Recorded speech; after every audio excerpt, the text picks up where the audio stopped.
Chapter 31. Our Foreign Correspondent, London. Dearest people, here I really sit at a front window of the Bath Hotel, Piccadilly. It's not a fashionable place, but Uncle stopped here years ago and won't go anywhere else. However, we don't mean to stay long, so it's no great matter. Oh, I can't begin to tell you how I enjoy it all. I never can, so I'll only give you bits out of my notebook, for I've done nothing but sketch and scribble since I started. I sent a line from Halifax, when I felt pretty miserable, but after that I got on delightfully, seldom ill, on deck all day, with plenty of pleasant people to amuse me. Everyone was very kind to me, especially the officers. Don't laugh, Joe. Gentlemen really are very necessary aboard ship, to hold on to or to wait upon one, and as they have nothing to do, it's a mercy to make them useful, otherwise they would smoke themselves to death, I'm afraid. Aunt and Flo were poorly all the way, and liked to be let alone, so when I had done what I could for them, I went and enjoyed myself. Such walks on deck, such sunsets, such splendid air and waves. It was almost as exciting as riding a fast horse, when we went rushing on so grandly. I wish Bate could have come, it would have done her so much good. As for Jo, she would have gone up and sat on the main-top jib, or whatever the high thing is called, made friends with the engineers, and tooted on the captain's speaking trumpet. She'd have been in such a state of rapture. It was all heavenly, but I was glad to see the Irish coast, and found it very lovely, so green and sunny, with brown cabins here and there, ruins on some of the hills, and gentlemen's countrysats in the valleys, with deer feeding in the parks. It was early in the morning, but I didn't regret getting up to see it, for the bay was full of little boats, the shore so picturesque, and a rosy sky overhead. I never shall forget it. At Queenstown, one of my new acquaintances left us, Mr. Lennox, and when I said something about the lakes of Killarney, he sighed and sung with a look at me. "Oh, have you e'er heard of Kate Carney? She lives on the banks of Killarney." From the glance of her eye. Shun danger and fly. For fatal's the glance of Kate Carney. Wasn't that nonsensical? We only stopped at Liverpool a few hours. It's a dirty, noisy place, and I was glad to leave it. Uncle rushed out and bought a pair of dogskin gloves, some ugly, thick shoes, and an umbrella, and got shaved a la mutton chop, the first thing. Then he flattered himself that he looked like a true Briton, but the first time he had the mud cleaned off his shoes, the little bootblack knew that an American stood in them, and said, with a grin, "There you're har, sir." I've given him the latest Yankee shine. It amused Uncle immensely. Oh, I must tell you what that absurd Lennox did. He got his friend Ward, who came on with us, to order a bouquet for me, and the first thing I saw in my room was a lovely one, with Robert Lennox's compliments, on the card. Wasn't that fun, girls? I like traveling. I never shall get to London if I don't hurry. The trip was like riding through a long picture gallery full of lovely landscapes. The farmhouses were my delight, with thatched roofs, ivy up to the eaves, latticed windows, and stout women with rosy children at the doors. The very cattle looked more tranquil than ours, as they stood knee-deep in clover, and the hens had a contented cluck, as if they never got nervous like Yankee biddies. Such perfect color I never saw, the grass so green, sky so blue, grain so yellow, wood so dark. I was in a rapture all the way. So was Flo, and we kept bouncing from one side to the other, trying to see everything while we were whisking along at the rate of 60 miles an hour. Aunt was tired and went to sleep, but Uncle read his guidebook and wouldn't be astonished at anything. This is the way we went on. Amy, flying up, "Oh, that must be Kenilworth, that gray place among the trees." Flo, darting to my window, "How sweet." "We must go there sometime, won't we, Papa?" Uncle, calmly admiring his boots. "No, my dear, not unless you want beer, that's a brewery." A pause, then Flo cried out, "Bless me, there's a gallows and a man going up." Where?" shrieks Amy, staring out at two tall posts with a crossbeam and some dangling chains. "A colliery," remarks Uncle with a twinkle of the eye. "Here's a lovely flock of lambs all lying down," says Amy. "See, Papa, aren't they pretty?" added Flo sentimentally. "Geese, young ladies," returns Uncle, in a tone that keeps us quiet till Flo settles down to enjoy the flirtations of Captain Cavendish, and I have the scenery all to myself. Of course it rained when we got to London, and there was nothing to be seen but fog and umbrellas. We rested, unpacked, and shopped a little between the showers. Aunt Mary got me some new things, for I came off in such a hurry I wasn't half ready. A white hat and blue feather, a muslin dress to match, and the loveliest mantle you ever saw. Shopping in Regent Street is perfectly splendid. Things seem so cheap, nice ribbons only 6 pence a yard. I laid in a stock, but shall get my gloves in Paris. Doesn't that sound sort of elegant and rich? Flo and I, for the fun of it, ordered a hansom cab, while Aunt and Uncle were out, and went for a drive, though we learned afterward that it wasn't the thing for young ladies to ride in them alone. It was so droll, for when we were shut in by the wooden apron, the man drove so fast that Flo was frightened and told me to stop him, but he was up outside behind somewhere, and I couldn't get at him. He didn't hear me call, nor see me flap my parasol in front, and there we were, quite helpless, rattling away and whirling around corners at a breakneck pace. At last, in my despair, I saw a little door in the roof, and on poking it open, a red eye appeared and a beery voice said, "Now then, Mum." I gave my order as soberly as I could, and slamming down the door with an "Aye, Mum," the man made his horse walk, as if going to a funeral. I poked again and said, "A little faster." Then off he went, helter-skelter as before, and we resigned ourselves to our fate. Today was fair, and we went to Hyde Park close by, for we are more aristocratic than we look. The Duke of Devonshire lives near. I often see his footmen lounging at the back gate, and the Duke of Wellington's house is not far off. Such sights as I saw, my dear. It was as good as punch, for there were fat dowagers rolling about in their red and yellow coaches, with gorgeous geniuses in silk stockings and velvet coats up behind, and powdered coachmen in front. Smart maids, with the rosiest children I ever saw, handsome girls, looking half asleep, dandies in queer English hats and lavender kids lounging about, and tall soldiers in short red jackets and muffin caps stuck on one side, looking so funny I longed to sketch them. Rotten Row means Route de Roy, or the Kingsway, but now it's more like a riding school than anything else. The horses are splendid, and the men, especially the grooms, ride well, but the women are stiff and bounce, which isn't according to our rules. I longed to show them a tearing American gallop, for they trotted solemnly up and down, in their scant habits and high hats, looking like the women in a toy Noah's Ark. Everyone rides, old men, stout ladies, little children, and the young folks do a deal of flirting here. I saw a pair exchange rose buds, for it's the thing to wear one in the buttonhole, and I thought it rather a nice little idea. In the PM to Westminster Abbey, but don't expect me to describe it. That's impossible, so I'll only say it was sublime. This evening we are going to see Fetchter, which will be an appropriate end to the happiest day of my life. It's very late, but I can't let my letter go in the morning without telling you what happened last evening. Who do you think came in, as we were at tea? Laurie's English friends, Fred and Frank Vaughan. I was so surprised, for I shouldn't have known them but for the cards. Both are tall fellows with whiskers, Fred handsome in the English style and Frank much better, for he only limps slightly and uses no crutches. They had heard from Laurie where we were to be, and came to ask us to their house, but Uncle won't go, so we shall return the call and see them as we can.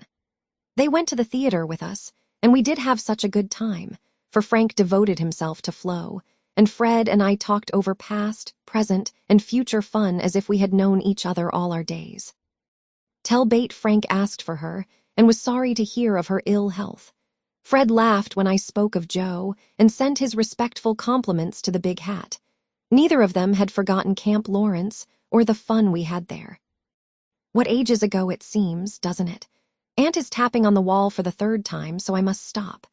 I really feel like a dissipated London fine lady, writing here so late, with my room full of pretty things, and my head a jumble of parks, theaters, new gowns, and gallant creatures who say, "Ah," and twirl their blonde mustaches with the true English lordliness. I long to see you all, and in spite of my nonsense am, as ever, your loving, Amy. Paris. Dear girls. In my last, I told you about our London visit, how kind the Vaughns were, and what pleasant parties they made for us.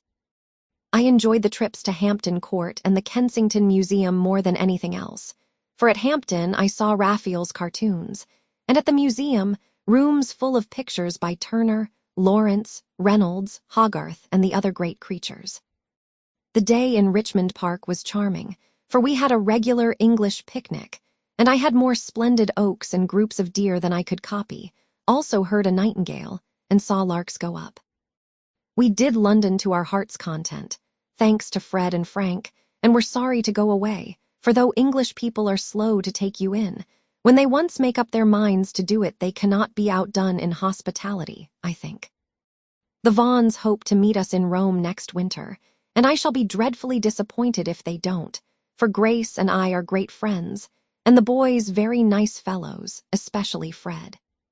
Well, we were hardly settled here when he turned up again, saying he had come for a holiday and was going to Switzerland. Aunt looked sober at first, but he was so cool about it she couldn't say a word. And now we get on nicely and are very glad he came, for he speaks French like a native, and I don't know what we should do without him. Uncle doesn't know 10 words and insists on talking English very loud, as if it would make people understand him. Aunt's pronunciation is old-fashioned, and Flo and I, though we flattered ourselves that we knew a good deal, find we don't, and are very grateful to have Fred do the parley-vooing, as Uncle calls it. Such delightful times as we are having, sightseeing from morning till night, stopping for nice lunches in the gay cafes, and meeting with all sorts of droll adventures. Rainy days I spend in the Louvre, reveling in pictures. Jo would turn up her naughty nose at some of the finest, because she has no soul for art, but I have, and I'm cultivating eye and taste as fast as I can. She would like the relics of great people better, for I've seen her Napoleon's cocked hat and gray coat, his baby's cradle and his old toothbrush, also Marie Antoinette's little shoe, the ring of St. Denis, Charlemagne's sword, and many other interesting things. I'll talk for hours about them when I come, but haven't time to write. The Palais Royal is a heavenly place, so full of bijouterie and lovely things that I'm nearly distracted because I can't buy them. Fred wanted to get me some, but of course I didn't allow it. Then the boys and Champs-Élysées are très magnifiques. I've seen the imperial family several times, the emperor an ugly, hard-looking man, the empress pale and pretty, but dressed in bad taste. I thought purple dress, green hat, and yellow gloves. Little Nap is a handsome boy, who sits chatting to his tutor, and kisses his hand to the people as he passes in his 4-horse barouche, with postilions in red satin jackets and a mounted guard before and behind. We often walk in the Tuileries gardens, for they are lovely, though the antique Luxembourg gardens suit me better. Père Lachaise is very curious, for many of the tombs are like small rooms, and looking in, one sees a table with images or pictures of the dead, and chairs for the mourners to sit in when they come to lament. That is so Frenchy. Our rooms are on the Rue de Rivoli, and sitting on the balcony, we look up and down the long, brilliant street. It is so pleasant that we spend our evenings talking there when too tired with our day's work to go out. Fred is very entertaining, and is altogether the most agreeable young man I ever knew, except Laurie, whose manners are more charming. I wish Fred was dark, for I don't fancy light men, however. The Vaughns are very rich and come of an excellent family, so I won't find fault with their yellow hair, as my own is yellower. Next week we are off to Germany and Switzerland, and as we shall travel fast, I shall only be able to give you hasty letters. I keep my diary, and try to remember correctly and describe clearly all that I see and admire, as Father advised. It is good practice for me, and with my sketchbook will give you a better idea of my tour than these scribbles. Adieu, I embrace you tenderly. Vater Amy. Heidelberg. My dear Mama. Having a quiet hour before we leave for Bern, I'll try to tell you what has happened, for some of it is very important, as you will see. The sail up the Rhine was perfect, and I just sat and enjoyed it with all my might. Get Father's old guidebooks and read about it. I haven't words beautiful enough to describe it. At Koblenz we had a lovely time, for some students from Bonn, with whom Fred got acquainted on the boat, gave us a serenade. It was a moonlight night, and about 1 o'clock Flo and I were waked by the most delicious music under our windows. We flew up and hid behind the curtains, but sly peeps showed us Fred and the students singing away down below. It was the most romantic thing I ever saw. The river, the bridge of boats, the great fortress opposite, moonlight everywhere, and music fit to melt a heart of stone. When they were done, we threw down some flowers and saw them scramble for them, kiss their hands to the invisible ladies, and go laughing away to smoke and drink beer, I suppose. Next morning, Fred showed me one of the crumpled flowers in his vest pocket and looked very sentimental. I laughed at him and said I didn't throw it, but Flo, which seemed to disgust him, for he tossed it out of the window and turned sensible again. I'm afraid I'm going to have trouble with that boy. It begins to look like it. The baths at Nassau were very gay, so was Baden-Baden, where Fred lost some money, and I scolded him. He needs someone to look after him when Frank is not with him. Kate said once she hoped he'd marry soon, and I quite agree with her that it would be well for him. Frankfurt was delightful. I saw Goethe's house, Schiller's statue, and Danneker's famous Ariadne. It was very lovely, but I should have enjoyed it more if I had known the story better. I didn't like to ask, as everyone knew it or pretended they did. I wish Joe would tell me all about it. I ought to have read more, for I find I don't know anything, and it mortifies me. Now comes the serious part, for it happened here, and Fred has just gone. He has been so kind and jolly that we all got quite fond of him. I never thought of anything but a traveling friendship till the serenade night. Since then, I've begun to feel that the moonlight walks, balcony talks, and daily adventures were something more to him than fun. I haven't flirted, Mother, truly, but remembered what you said to me and have done my very best. I can't help it if people like me. I don't try to make them, and it worries me if I don't care for them, though Joe says I haven't got any heart. Now I know Mother will shake her head, and the girls say, "Oh, the mercenary little wretch." But I've made up my mind, and if Fred asks me, I shall accept him, though I'm not madly in love. I like him, and we get on comfortably together. He is handsome, young, clever enough, and very rich, ever so much richer than the Lawrences. I don't think his family would object, and I should be very happy, for they are all kind, well-bred, generous people, and they like me. Fred, as the eldest twin, will have the estate, I suppose, and such a splendid one it is. A city house in a fashionable street, not so showy as our big houses, but twice as comfortable and full of solid luxury, such as English people believe in. I like it for it's genuine. I've seen the plate, the family jewels, the old servants, and pictures of the country place, with its park, great house, lovely grounds, and fine horses. Oh, it would be all I should ask.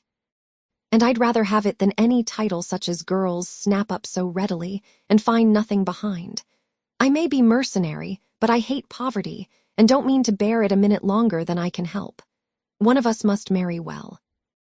Meg didn't, Joe won't, Bate can't yet, so I shall, and make everything okay all round.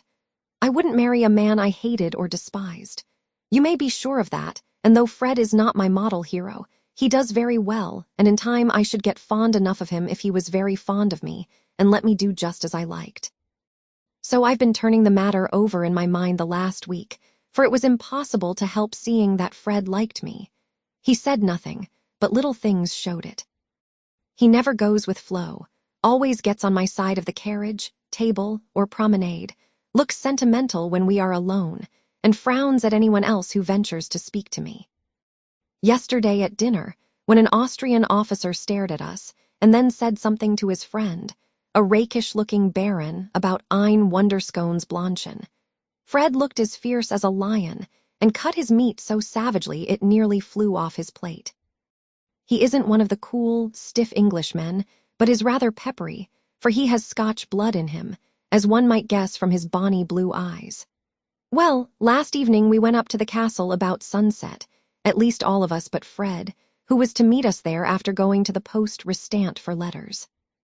We had a charming time poking about the ruins, the vaults where the monster tun is, and the beautiful gardens made by the elector long ago for his English wife. I liked the great terrace best, for the view was divine, So while the rest went to see the rooms inside, I sat there trying to sketch the gray stone lion's head on the wall, with scarlet woodbine sprays hanging round it. I felt as if I'd got into a romance, sitting there, watching the Neckar rolling through the valley, listening to the music of the Austrian band below, and waiting for my lover like a real storybook girl. I had a feeling that something was going to happen, and I was ready for it.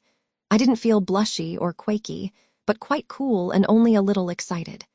By and by I heard Fred's voice, and then he came hurrying through the great arch to find me.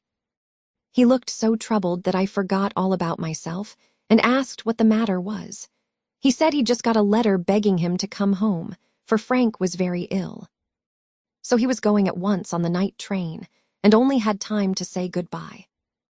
I was very sorry for him and disappointed for myself, but only for a minute, because he said, as he shook hands, and said it in a way that I could not mistake, "I shall soon come back. You won't forget me, Amy."